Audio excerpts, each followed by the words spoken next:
আমলাহুম নাসিবুম মিনাল মুলক, সামনে যে নির্বাচন হবে এই নির্বাচনে এই 7টা দোষ যাদের ভিতরে আছে তাদের কি তোমরা রাষ্ট্র ক্ষমতায় বসাচ্ছ নাকি, তাদের কি ভোট দিচ্ছ নাকি, তাদের কি চাচ্ছ তারাই দেশের এমপি হোক? যদি চাও যে এই 7টা দোষে তারা এমপি হোক, যাদের ভিতরে 7টা দোষ আছে তারা চেয়ারম্যান হোক, আগামীতে তারা নির্বাচিত হয়ে এমপি হোক, তারা রাষ্ট্রের মালিক হোক, এই দেশ তাদের হাতে যাক।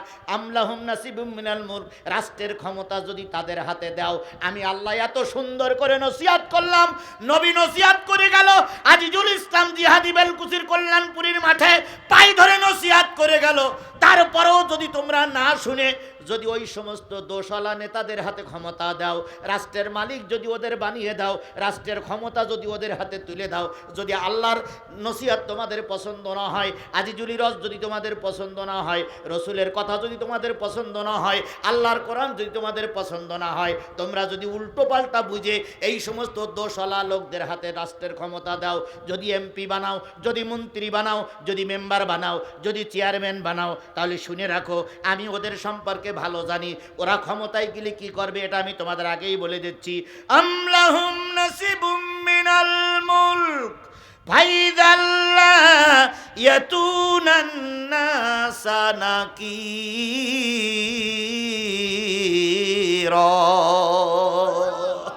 নাকিরা শব্দের অর্থ আছে তিল, কড়ি।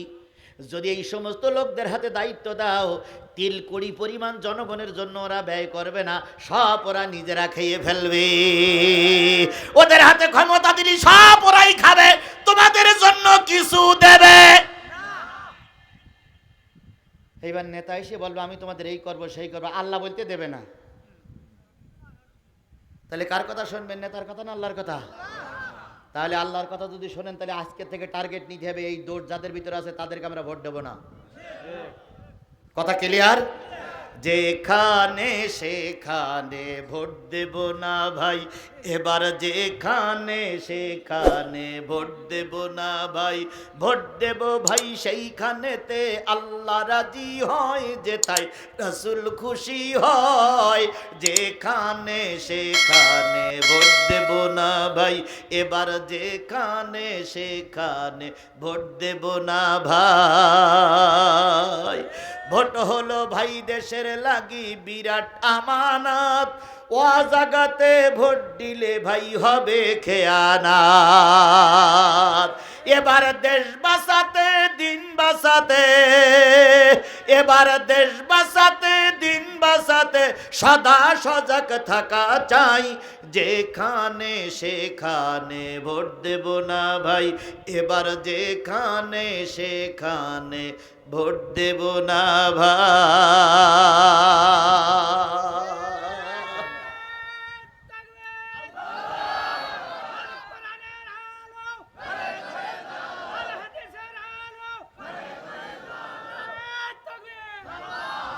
এবার একটা ছোট্ট যদি ভোটের কথা আসছে, বলুন তো জামাত ইসলামের নেতারা কি বলে সমাবেশ করে কাদের টাকায়? জনগণের টাকায়। বলুন তো সমাবেশে যেতে গেলে জামাত ইসলামের নেতারা কি বিরিয়ানি দেয়, টাকা দেয়? কিন্তু অন্য দলের সমাবেশে যেতে গেলে, সমাবেশে গেলে বিরিয়ানি দেয়, টাকা দেয়, তেল দেয়, পকেট খরচ দেয়। পার্থক্য এক জায়গায়, অন্য দলের কর্মীরা চলে নেতার নির্দেশে, আর জামাত ইসলামের নেতারা চলে কর্মীদের নির্দেশে। এই জন্য জামাত ইসলামের কাছে কর্মীরা হচ্ছে সবচেয়ে বড় শক্তি, আর অন্য দলের কাছে নেতারাই সবচেয়ে বড় শক্তি। পার্থক্যটা কোথায় বুঝতে পেরেছেন ভাই? এই জন্য জামাত ইসলাম ক্ষমতায় যাওয়া মানে আপনারা ক্ষমতায় যাওয়া, আর জামাত ইসলাম হেরে যাওয়া মানে আপনারা হেরে যাওয়া। তাহলে এতক্ষণ আলোচনা করলাম কিসের থেকে? কোরআনের কয়টি জায়গার থেকে আলোচনা করেছি? কোন সূরা? বোঝাদালার কয়টি? 14, 15, 16, 17। আরেকটা হচ্ছে সূরা নেতার কত নম্বর? 51, 52, 53। এই 4 আর 3 7 আয়াত। আগামী শুক্রবারের দিন আমি অনেক ব্যাখ্যা করলাম, যারা ইমাম আছেন পায়ে ধরে বলে গেলাম আপনি এই পয়েন্টার পরে গবেষণা করে জাতির কাছে আপনি ওয়াজ করবেন, কারণ জাতিকে এখন সচেতন করা আপনারও দায়িত্ব, শুধু জিহাদির দায়িত্ব নয়। তাহলে একথা কি আমি আপনার কাছে শপথ নিতে পারি আগামী নির্বাচনে কোরআনপন্থীদের বিজয় অর্জন করাবো?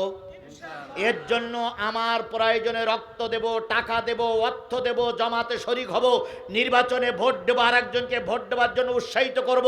তবুও বাতিল পন্থীদের আগামী দিনে ক্ষমতায় আসতে দেব না। এই কথা কোরআনের কথা, এই কথা আমার কথা, এই কথা নবীর কথা। সেই কথার সঙ্গে একমত কারা? এবার দুই হাত উঁচু করে আল্লাহরে দেখান, জোরে তাকবীর হবে, নারায়ে তাকবীর। আল্লাহ, হাত উঁচু করে রাখেন। আল্লাহ, 1.5 ঘন্টার বেশি সময় ধরে ধরে তোমার পাগলদেরকে কোরআনের পথে আহ্বান করেছি। হেদায়েত আমার কাছে নাই, হেদায়েতের চাবিকাঠি তোমার হাতে। আল্লাহ, দয়া করে বক্তা শ্রোতা সবাইকে হেদায়েত নসিব করে দাও। আগামী নির্বাচনে আমরা যেন কোরআনপন্থীদের বিজয় অর্জন করিয়ে জাতীয় সংসদে যেন কোরআনের আলোচনা হচ্ছে দেখতে পারি। যদি কোরআনের রাজ প্রতিষ্ঠিত হয় আল্লামা সাঈদী শান্তি পাবে, যদি কোরআনের রাজ প্রতিষ্ঠিত হয় নিজামী সাহেব শান্তি পাবে। তাদের আত্মার শান্তির জন্য একটা বারের জন্য আমরা জাতীয় সংসদে যেন কোরআন দেখতে পারি। দয়া করে তুমি কবুল করে নাও, দয়া করে তুমি কবুল করে নাও, দয়া করে তুমি কবুল করে নাও। এই হাতগুলোরে আল্লাহ তুমি কোরআনের জন্য কবুল করে নাও। আমিন সুম্মা আমিন বিজুদিকা আমিন বিনতিনানিকা আমিন ইয়া আল্লাহ ইয়া রাব্বাল আলামিন। আল্লাহ আমাদের সবাইকে সহায়ক, আল্লাহ আমাদের সবাইকে সবাই সহায়ক, আল্লাহ আমাদের সবাই সহায়ক। আমিন। ওয়া আখিরু দাওয়ানা আনিল হামদুলিল্লাহি রাব্বিল আলামিন। কয়েকটা প্রশ্ন আসছে। শহীদ শরীফুজ্জামান নোমানী ভাইয়ের রক্ত পাওয়া গেছে, কোন সূরা থেকে আলোচনা করলাম? মুজাদালার কয়টি আয়াত? 4টি আয়াত। সূরা নিসার কয়টি আয়াত? 4 আর 3 কত হলো? এই 7টি আয়াত দিয়ে আমি এতক্ষণ ধরে আপনাদের কাছে আলোচনা করে বুঝালাম এই দোষ কটা জাতির ভিতরে আছে। তাদের পরে আল্লাহর কি বললাম? আরো জোরে বলেন, তাদের পরে আল্লাহর কি? আল্লাহর লানত। এই লানত প্রাপ্ত জাতি যারা আছে আল্লাহ রাব্বুল আলামিন বলতেছে ওদের পরে আমার লানত, সুতরাং ওদের সাপোর্ট করা যাবে না। এবার সর্বশেষ কথা যেটা আমি বলতে চাইনি সেটা কি বলবো? এটা আমার কথা না, আল্লাহর কথা, তারপর আমি বলতে চাইনি, এটা কি বলবো? আল্লাহ বলেছে বলা, এটা কিন্তু বেলকুচির জন্য আয়াত নাজিল, এটা কিন্তু আমাকে সাতক্ষীরার আয়াত না, শুধু বেলকুচির জন্য। বলবো? বলবো? আচ্ছা, এবার কিন্তু এইটা খুবই গুরুত্ব, এবং এই কথার পর আমার শেষ কথা। আল্লাহ পাক এবার জিজ্ঞেস করছে, খুব ভালো করে শোনেন, এতক্ষণ শোনেননি দুঃখ নাই, কিন্তু এবার ভালো করে শোনেন। আল্লাহ পাক সুন্দর করে বলতেছে আমলাহুম নাসিবুম মিনাল মুলক। জিজ্ঞাসা চিহ্ন। আমলাহুম নাসিবুম মিনাল মুলক। মুলক মানে কি? ভালো করে খেয়াল করবেন। বিএনপির ভাইরা ভুল বুঝেন না, পায়ের পরে হাত থেকে বলতেছি।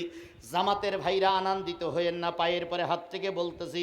আওয়ামী লীগের ভাইরা আমাকে দোষ দিয়েন না, পায়ের পরে হাত থেকে বলতেছি। জাতীয় পার্টির লোকদের বলতেছি, সাধারণ লোকদের বলতেছি। আল্লাহ জিজ্ঞেস করছে